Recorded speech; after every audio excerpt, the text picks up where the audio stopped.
built heritage.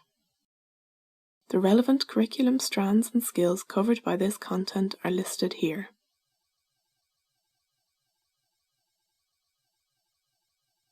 This short video will look at the built heritage which surrounds us. To start, what is built heritage? Well, heritage is basically anything that is or may be inherited from previous generations. So built heritage is any buildings and monuments from the past. These can date from 6,000 years ago up to 50 years ago. These old buildings and monuments provide a very tangible connection to the past and the changes that our places have gone through. There are numerous resources available to assist you in your local investigations.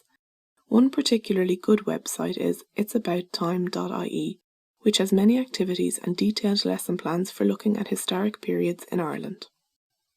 Ireland has a very rich and varied heritage.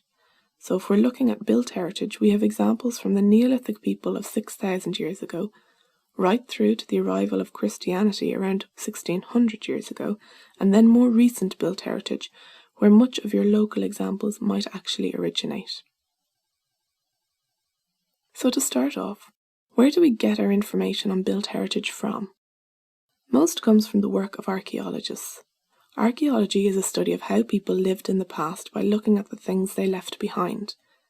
Archaeologists conduct excavations at sites and then piece together the various finds to give us a picture of the past. If you ever get the opportunity to take your class to a local dig site, or perhaps get an archaeologist to come in and talk to them, you should definitely take it up.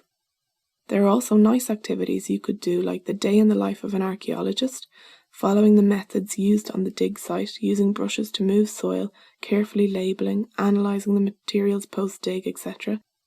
There's further information on this in the workbook. The items that archaeologists are investigating are generally divided into monuments and artefacts, where monuments are obviously the solid building type structures and the artefacts are the more mobile items. You could list locally found examples of monuments and artefacts and see could your students distinguish. Another related activity is the artefacts of our life activity detailed in the workbook. So we know how we get our information on the past, but it's always interesting to remember that the story can change from time to time as new information is uncovered. Currently, there is no evidence to support the presence of people in Ireland before 9,000 years ago, when the Stone Age hunter-gatherers of the Mesolithic period arrived.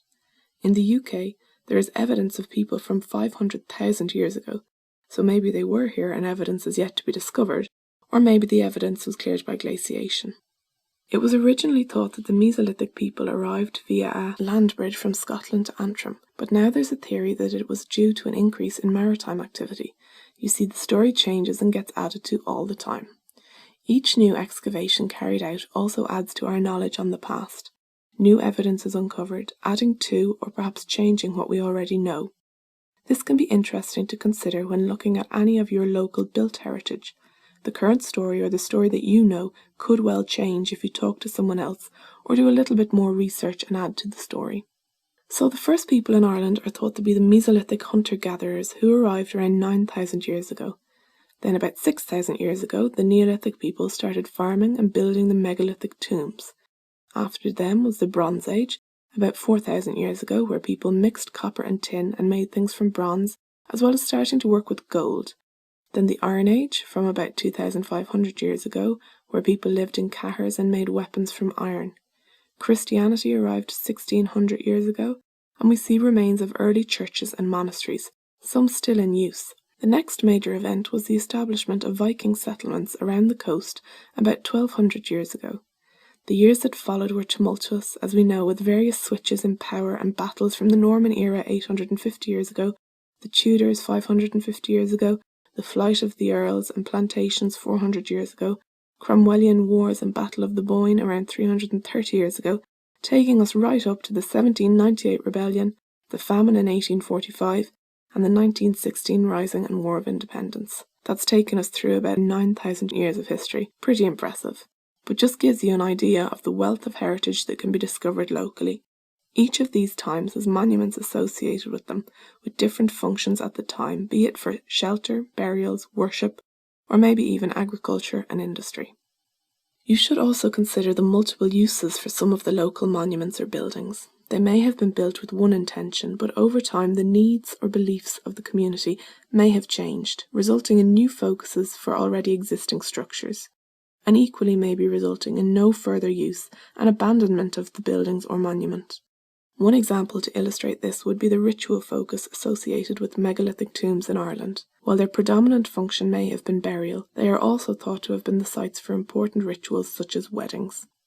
The Find the Picture activity detailed in the workbook is a great way to discover the secrets of any building or monument, and it's often not until you look with that level of detail that you truly see the building. This activity also shows the importance of asking questions of each stone, bump in the ground, or seemingly insignificant feature. There are stories to be found everywhere if you look for them and ask the right questions. A really effective activity, building again on the initial landscape map, is to create a local monument map. More details on this are included in the workbook. The National Monument Service has a brilliant online resource for finding out more about your local monuments. The address is here and is also included in the workbook. Search for your place, then use zoom on the left-hand side to circle in on your area. Move the map using the hand tool. Under the Query Data tab shown here, use the Search by Custom Shape tool, rectangle is best, to select the area you want information on. Draw the rectangle over that area, and all sites will be marked with a red dot. Use your cursor to get more details on them. And now some inquiry board questions to get you started. Is there an old monument or building in your area? What methods could you use to find out more about it? How can you interest your students in the building? How can you present the story of the building in an interesting way?